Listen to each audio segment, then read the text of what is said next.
Oula, alors Tom, faut pas qu'il voit ce genre d'enseigne. Oula là, je vais le chercher.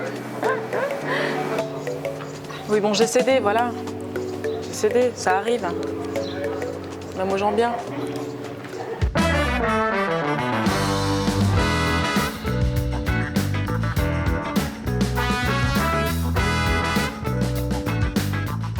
Hello tout le monde! Pour notre toute dernière vidéo sur la Camargue, on vous emmène à Aigues-Mortes, le Grau-du-Roi et les Saintes-Maries-de-la-Mer. 3 villes qui sont situées le plus à l'ouest. Bonne visite! Bienvenue à Aigues-Mortes. Alors Aigues-Mortes, ça veut dire eau stagnante. Bon, en gros, c'est les marais quoi. C'est aussi l'une des portes d'entrée de la Camargue, avec Arles qu'on a visité récemment. Il faut savoir qu'ici, on exploite le sel depuis l'Antiquité. D'ailleurs, il y a une très grande marque en France qui s'appelle La Baleine, qui tire une partie de son exploitation du coin.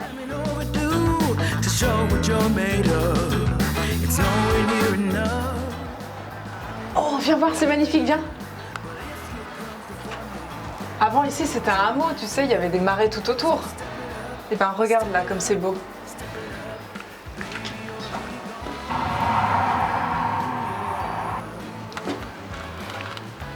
T'as vu, c'est beau, hein, maintenant.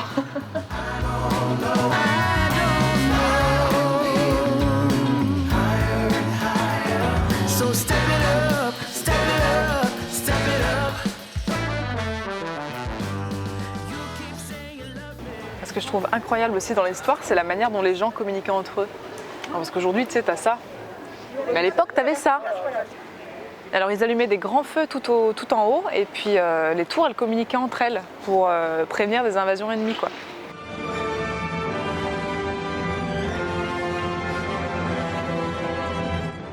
Et cette tour-là, elle a été apparemment construite par Charlemagne pour protéger la côte. Et elle communique avec une autre tour qui est à Nîmes, donc à plus de 35 km à vol d'oiseau, quoi, c'est dingue.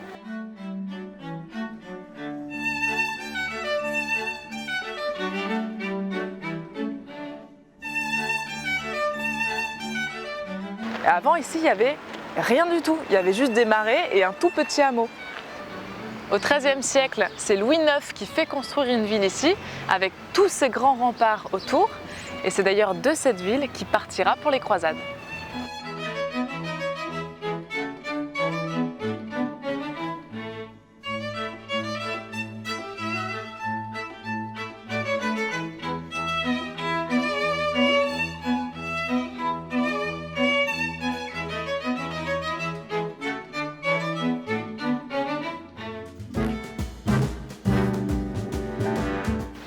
Et tu vois, ce canal-là, c'est celui qui relie Aigues-Mortes à la mer, en passant par le Grau-du-Roi. Et tu sais que le Grau-du-Roi, on y allait avec mes parents quand on était petits, pour faire du camping. Ah ouais? Ouais. Moi, je suis jamais allée. Après, c'est un quart d'heure. Hein. On y va? On y va. Allez.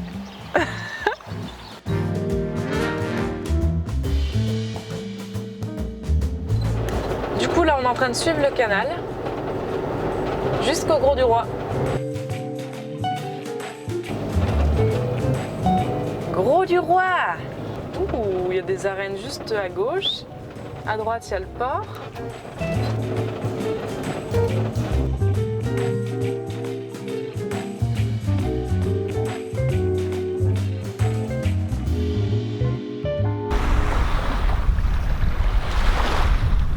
Le mec, c'est Jésus, tu sais. Oh, Jésus!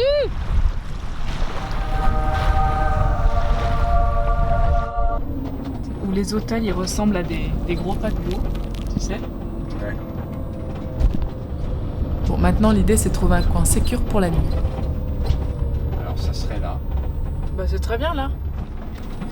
Toi par contre, t'as pas l'air de sentir le lieu là. Ouais, j'aime pas trop. Et parfois, vaut mieux faire confiance à son instinct. Qu'est-ce que t'en penses? Bof. Tu veux continuer à tourner? Ouais, on va aller voir un autre plan, et puis si jamais il y a vraiment rien, on reviendra là. A few moments later. Je suis pas fan, normalement, de me mettre dans des parkings, mais... Puis on n'est pas tout seul, quoi. Il y a d'autres camping-cars derrière nous, donc... Il y en a un derrière, on pourrait il y en a un rester là, juste ouais. là, donc...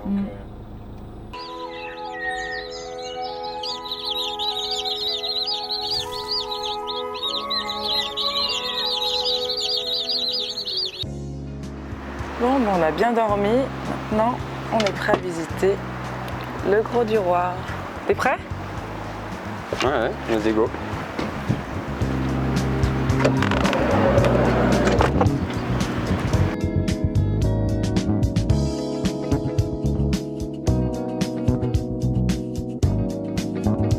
On appelle Grau un passage qui se crée naturellement entre un étang et la mer. Et ce Grau-là, le Grau du Roi, il fut énormément exploité depuis Louis IX, donc au XIIIe siècle. Il s'en est servi comme connexion entre Aigues-Mortes et la mer. Et il paraît qu'il y a eu plein de noms donnés au Grau du Roi, selon les monarchies et les empires. Il y a eu le Gros Henri, le Gros Napoléon. Ouais, c'est pas très flatteur quand même. Hein. Effectivement, non.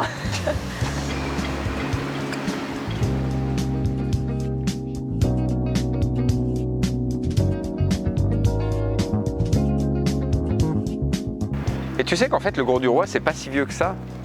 En fait, en 1800, on a les premiers pêcheurs qui viennent et qui installent leurs cabanes. Et d'après l'Office du tourisme, le port, il a que 50 ans.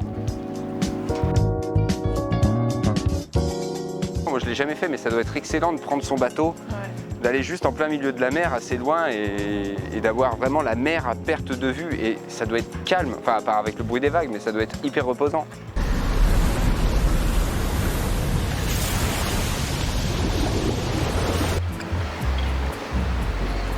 Je sais pas pourquoi, mais moi j'aime bien les ports.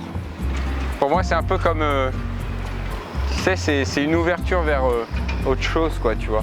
C'est un petit peu ce qu'on vit avec le van. J'aime bien l'idée de juste prendre ton habitation et partir à l'aventure, partir en fait, voir ce qui se passe ailleurs, en fait, dans des endroits où on n'a pas l'habitude d'aller.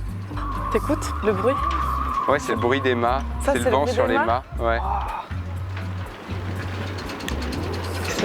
Plutôt avec les câbles.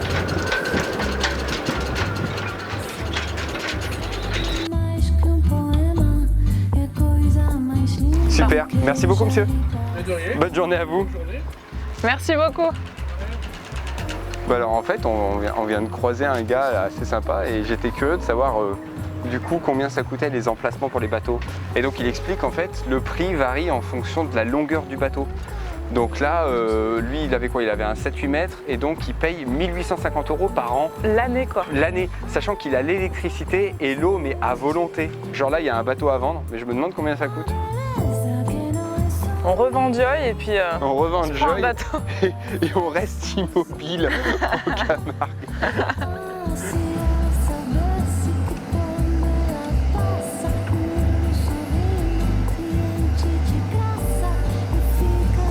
Yes, j'ai mon nom sur un bateau quoi.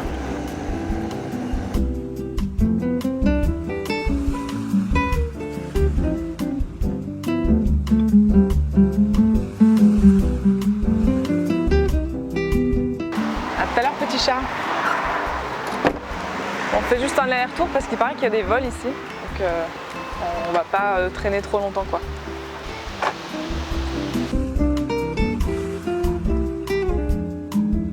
Le Grau du Roi, il est aussi réputé pour la grande diversité des plages qu'il y a ici. Il y en a pour tous les goûts. Il y a des plages de naturisme, il y a des plages très touristiques avec plein d'activités pour que les gens puissent s'amuser, etc. Et il y a des plages pour tout le monde. Et là, on était curieux avec Tom, on avait envie de voir la plage Handiplage, donc qui est toute aménagée pour accueillir les handicapés, chose que moi, je n'ai jamais vue de ma vie. Donc on voulait voir ça avec Tom. Est-ce que tu as fait ton yoga ce matin? Donc là, il y a une rampe qui amène directement sur la plage. Et on a vraiment la mer à proximité. Ce qui est bien en Camargue, c'est que d'une, t'as pas besoin de te sécher les cheveux au sèche-cheveux, t'as un sèche-cheveux naturel. De deux, t'as pas besoin de te coiffer, ça ne sert strictement à rien.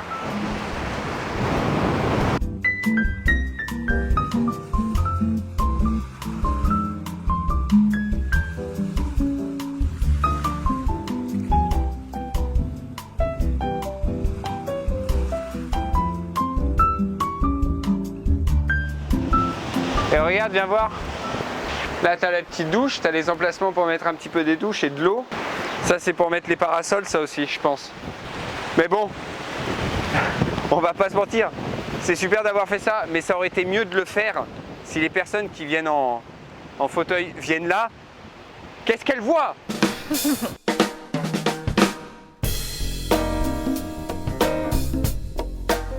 Demain, on a rendez-vous au parc ornithologique au Pongo. Donc on va passer par les Saintes Maries de la Mer là.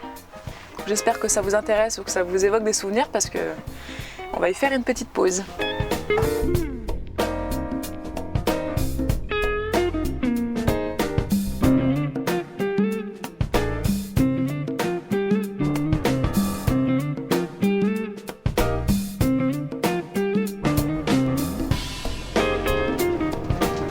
C'est vrai.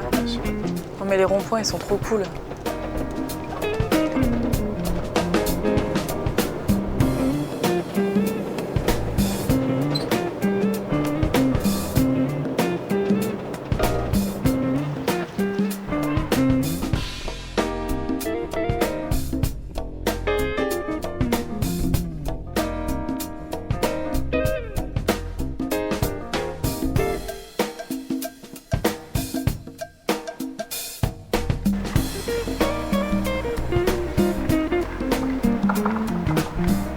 En fait, c'est une église particulière, enfin, c'est la première fois que je vois ça, moi en tout cas, parce qu'elle est fortifiée tout autour.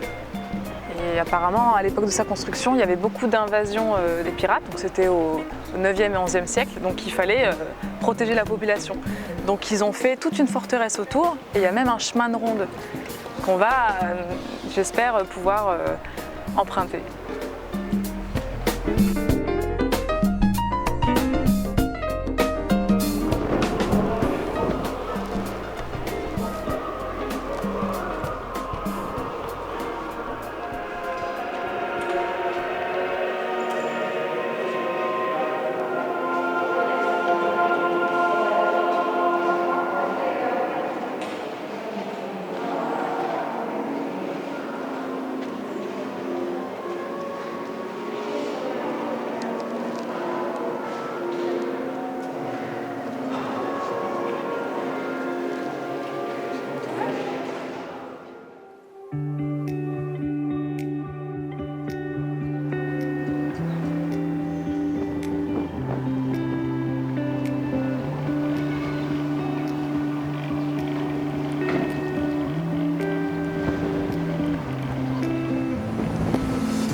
En tout cas, c'est plein de couleurs, c'est joli. Hein. Ouais.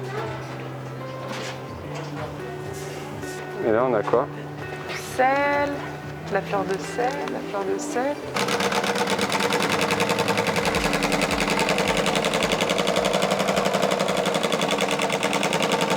Ah, c'est trop gentil. Oh là là, ça c'est un super cadeau. Un petit souvenir. Super classe. Merci Véronique, c'est trop gentil.